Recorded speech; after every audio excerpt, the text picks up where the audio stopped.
Welcome to a conversation with our senator, Senator Michael Moore, who represents the 2nd Worcester District, which is comprised of 7 communities and a portion of the city of Worcester.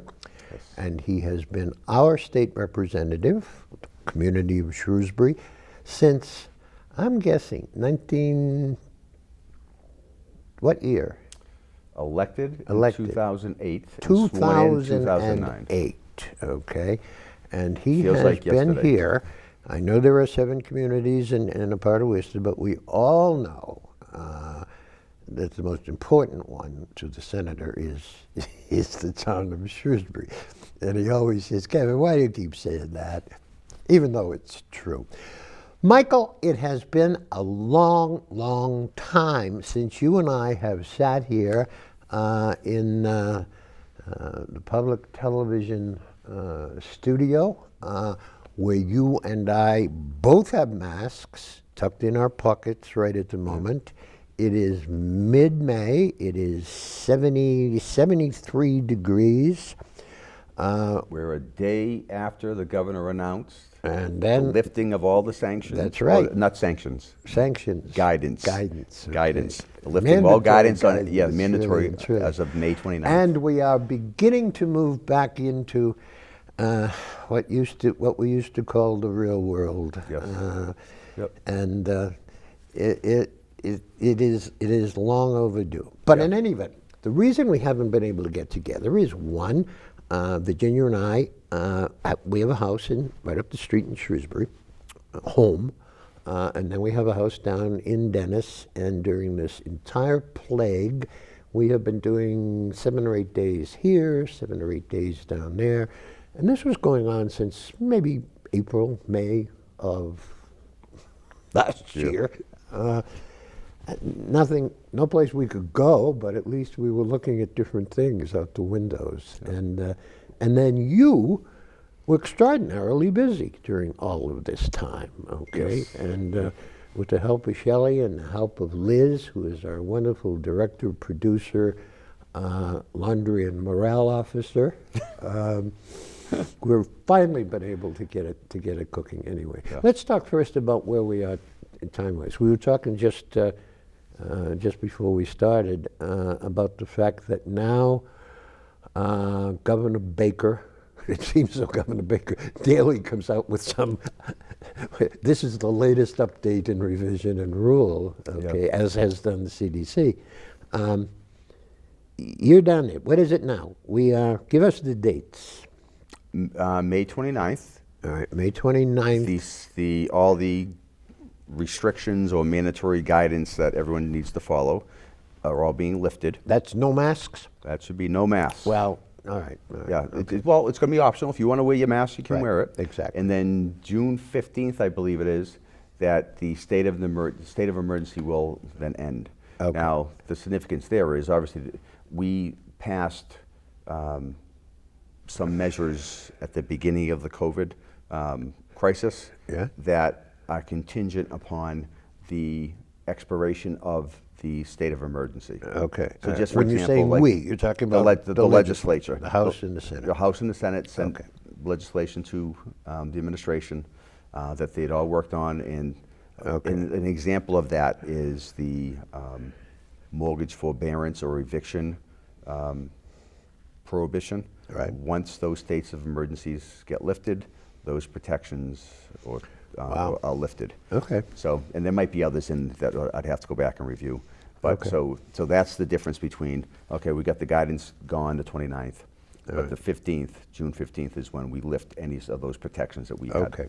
And when we're talking about this state of emergency bunk that was determined, as of that, at that point, Baker, Polito administration were basically in charge of all of this, of making mandates, decisions, all of that sort of stuff. Yep.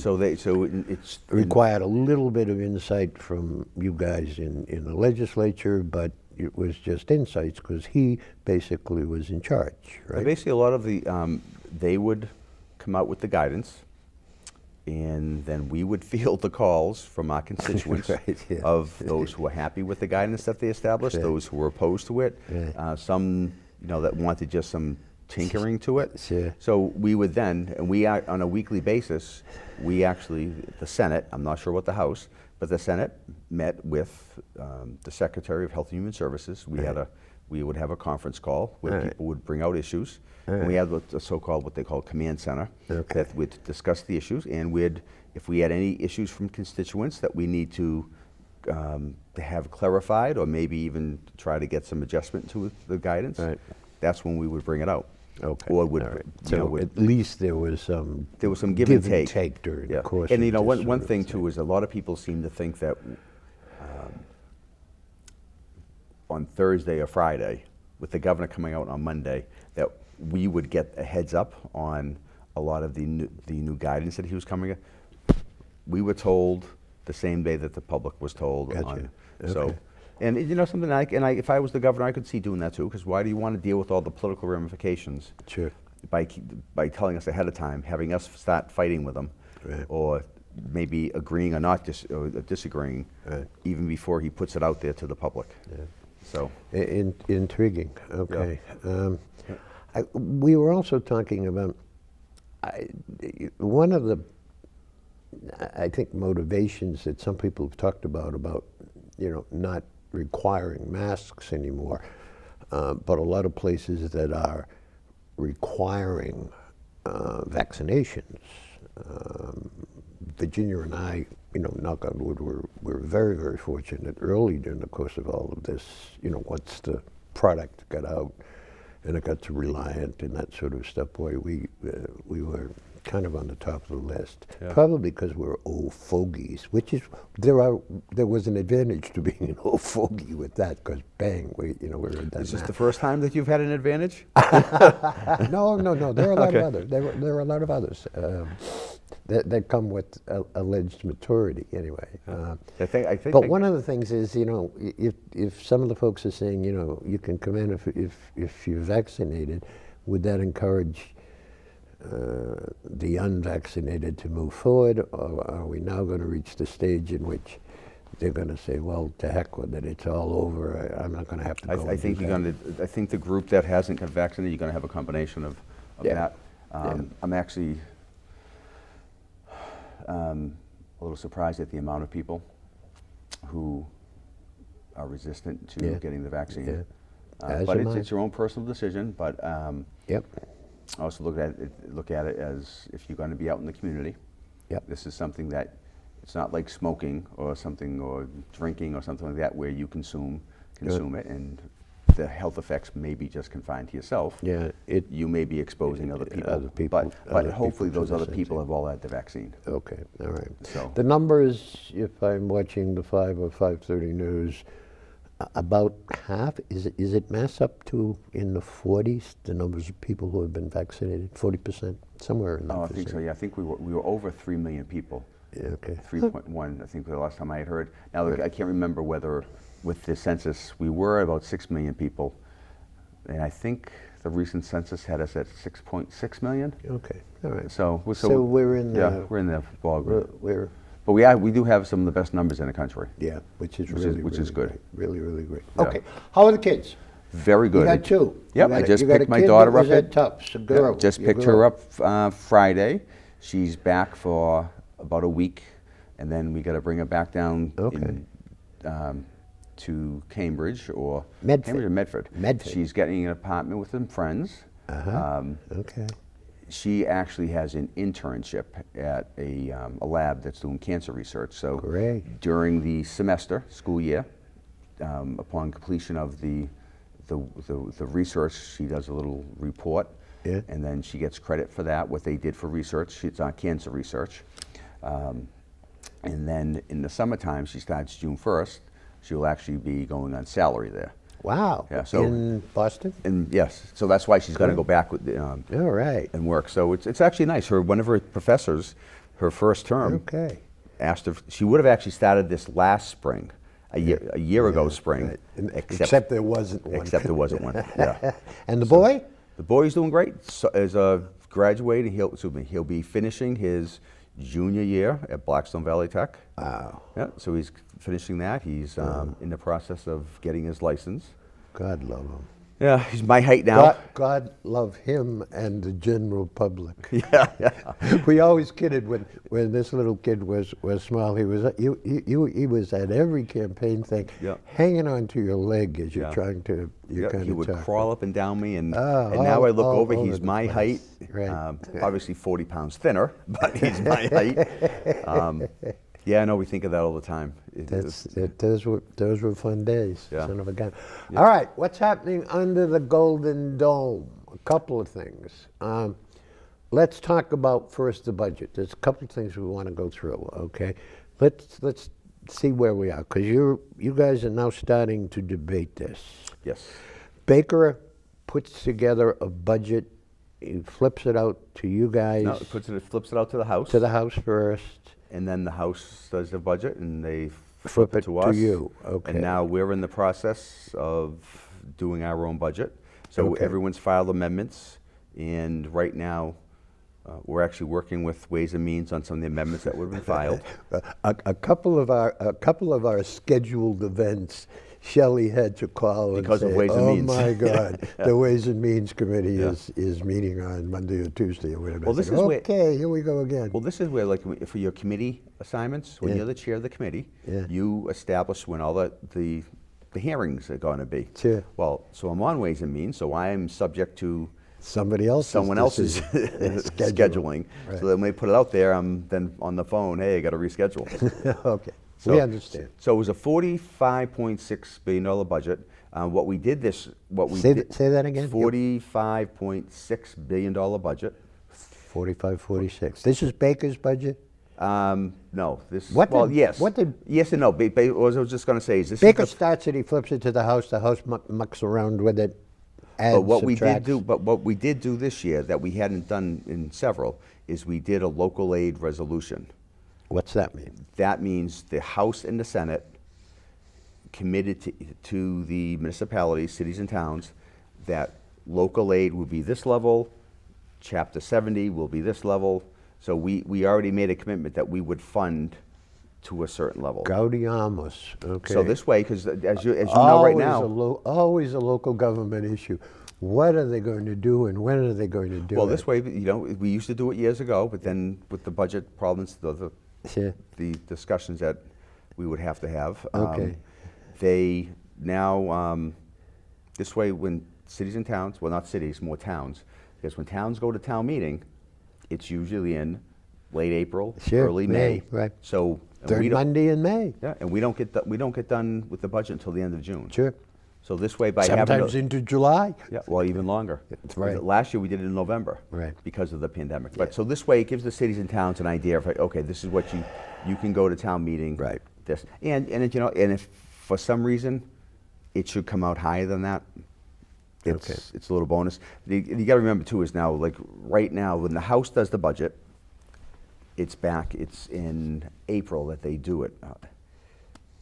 We do it in May. So we have 2 more months of revenue To deal with, information. right. So That's an interesting issue, because the numbers that Shelley or Joe provided me with for us to kind of talk about was that revenues are up. yeah.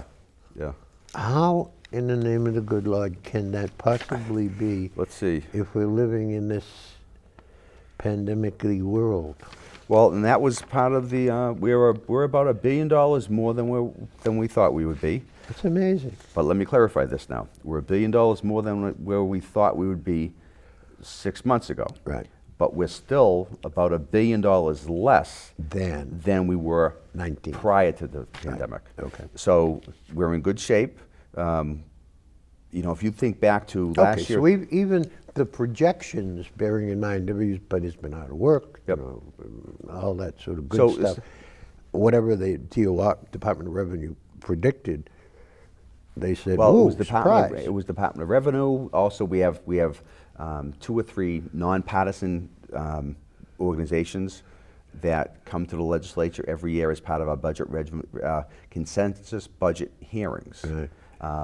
So they come and they give, like one is Mass Taxpayers Foundation. Sure. So they'll come and they'll give their estimates. Right. And it is amazing to see, you'll have 3 different entities Right. come, and they all usually fall within the pretty close with the same revenue numbers. Do they really? Yeah, yeah. So Mass taxpayers? Mass Taxpayers, and there's the UMass has an organization that does it. I'm trying to think, there's another group, a Suffolk. All right, and again, that's advice and consent, you know, Yes. I mean, Yep. advice, So not ev- necessarily So consent. everyone that had us being about $1 billion less in revenue. If you remember last year at this time, we were No, I talking- don't remember. I don't remember last Don't want to week. remember either. Yeah. We were looking at a 6 to 7 to $8 billion deficit. Yeah.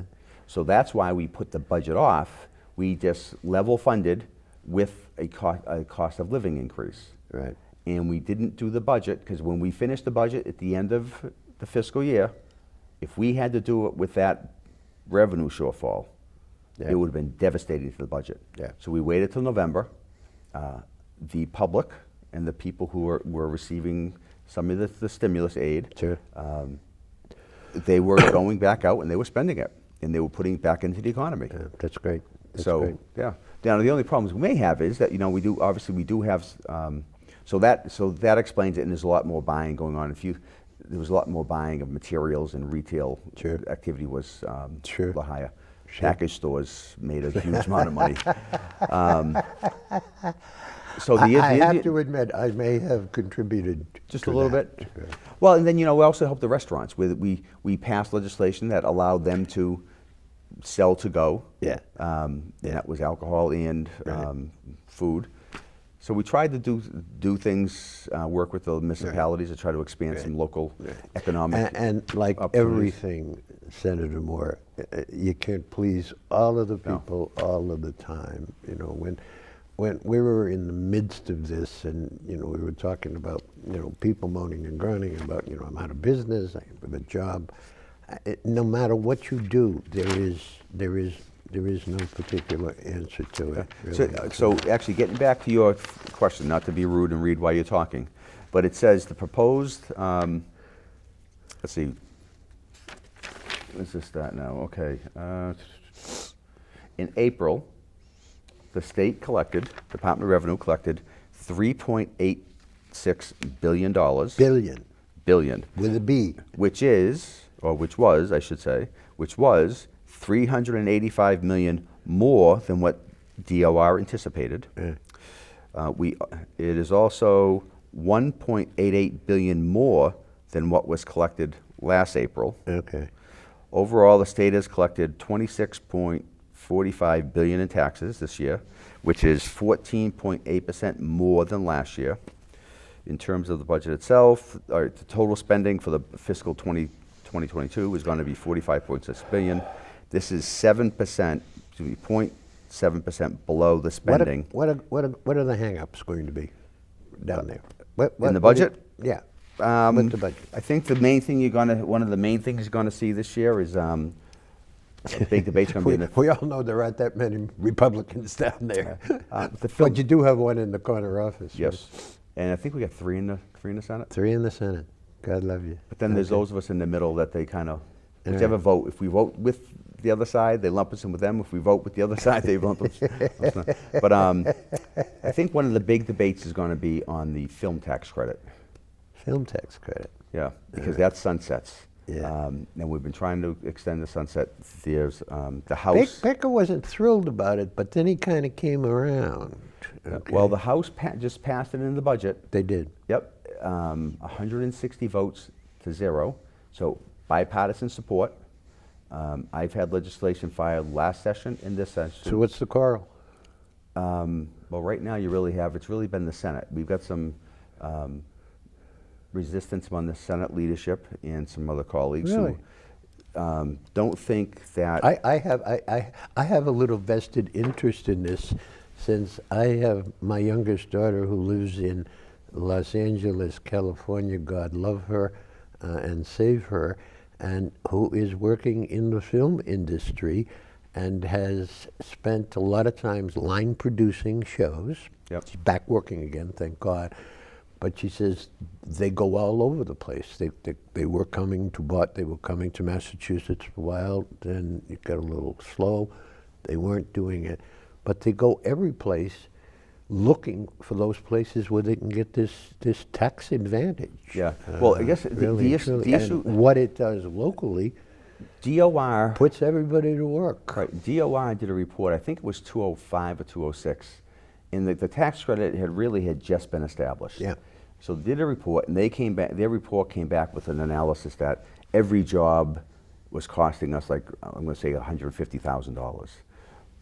Now, since 2005 or 6, 2022 we're heading into, we've got the film industry, who's actually is producing many, many, many more Sure. films, Netflix series, and all this. Sure.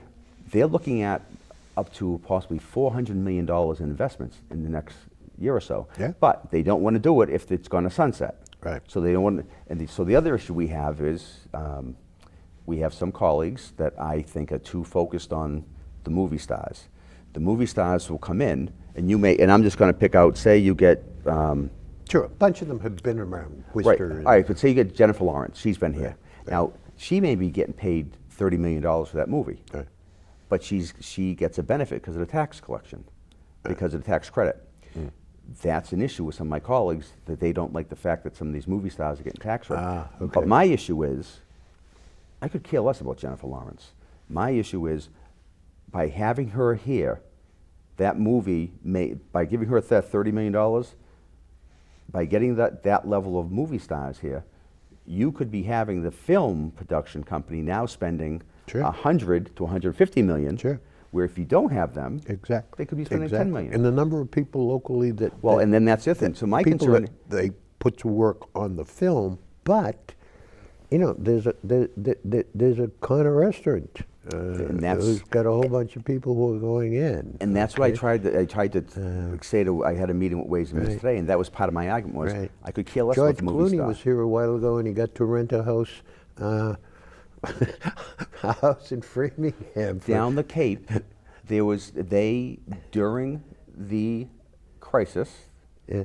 there was a 2 or 3 month period that they bought out all the vacant hotel space. Sure, sure. So so you ask where the revenue's coming from. Right, They get the tax credit, right. but we still had all that money going back Right. into feeding our hotel and restaurant industry. Right. We had it going back into laborers and construction and trades, who all t- being brought in And here. hotels are also who are being taxed as well. Exactly. So this is where, to me, forget about them. That's the draw. Right. Then now the draw is, Susie, then we get the workers, the ones you and I know in our community. Right. Those are the ones who are benefiting by. Right. Worcester's had multiple movies out here. Yeah, they have. They had Dexter here last week. Right. And now if you go there, just like you're saying, the city can give you a list, or some of these movie production companies can give you a list of all the businesses Sure. that they're not just in Sure. Worcester. The new They're in all the map, surrounding communities. At one point within pandemic times, they were doing something in Worcester, and that new Marriott hotel that they built right downtown. Yep. There was a thing in the paper saying, "We've sold out all the rooms." I think Absolutely, was it absolutely fascinating. Was it Tom Cruise Okay, or was we it have to Tom Cruise or change. Bruce Willis that went to the auditorium or the old courthouse? Pardon? Tom Cruise or Bruce Willis did a movie. They were at the old auditorium. Yeah. Yeah. So again, just to end that. So the debate's going to be, the Senate put out the budget, and in All it right. there were 5 recommendations that, in effect, if they passed the House and the Senate, in effect would kill the movie tax credit without officially saying it's killed. It's a way of passing it but killing it at the All same right. time. Jennifer Marie Byrne, Yes. who you know and you have met, who lives in Los Angeles, California, God help us, Hopefully we'll have an industry for her to come back to. wants to come back to Massachusetts and do a film. And we There wanna- is something called emergency sick leave bill that's around, that passed. Yep. It is an issue now. Tell us about it. Well, this guarantees 5 paid days off for every employee in the Commonwealth. All right, this is passed. This is law. Yes. Okay. Yep. Yep. And it also helps stabilize we voted to help stabilize our unemployment insurance. All right. All right, so you get 5 days off. Yep. Tell me about that. Well, if you- Since I'm retired, I don't know about days off anymore. I'm beginning to I'm asking like that old it's like question. earned leave. What's a weekend, okay? 5 days off for what? For sick leave. Oh, okay, all right. So this way, if you're sick, you don't have to worry about not getting a paycheck. Gotcha, okay. So we did the earned leave, and so I'm trying to remember, was that a referendum item, paid leave? Or yeah, I have to I go can't back and look at, but so this would allow people days off. So if you're feeling sick, you don't have to go to work. And I actually think this is a big reason that we had such a problem with COVID is the fact that, think about growing up. Everyone was always taught, you went to work unless you were on your deathbed. Right. So when this hit, we still had people doing that. Right. So giving them the opportunity now to possibly, and we got to think of next fall and next winter too, if someone's ill, giving them the opportunity so that they don't have to go to work sick, Right. and possibly, I don't want to say contaminate, but Spread. Right. spread it. So that would help us there. The other issue we have right now is the unemployment insurance. We did a correction on it, but what we missed was the risk assessment that they do. So now we've got, even though we tried to save our small businesses and businesses from having to pay some penalties on unemployment insurance because of the utilization of it, Right. we didn't exactly. The legislature and the governor's office didn't get it right. There was a big loophole in it where, after we passed it, the chambers and the small business have come to us where we've got businesses that, because of the amount of employees Laid off, right. taking time off and Sure. getting laid off, or And they're applying for unemployment. Right. So the formula, the risk factor that they use in class, how much someone's unemployment insurance is going to be that the companies have to pay. Right. We had companies that were coming back that they were going to owe $80,000, $50,000. So what we're going to do is the state's going to borrow $75 million, and the governor's supposed to be coming out with this Okay. within the next few days. We're going to borrow $75 million, which the feds require us to pay back the money that was borrowed within 6 years. Okay. We're going to pay, when we get this $75 million, we're going to borrow that $75 million. We're going to pay the feds back immediately, and then the $75 million we're going to borrow and pay over the next 20 years. Absolutely wonderful. And this is going to save the small businesses a substantial Right. amount of money. I'm looking at this little time clock that says we have 10 seconds left, okay?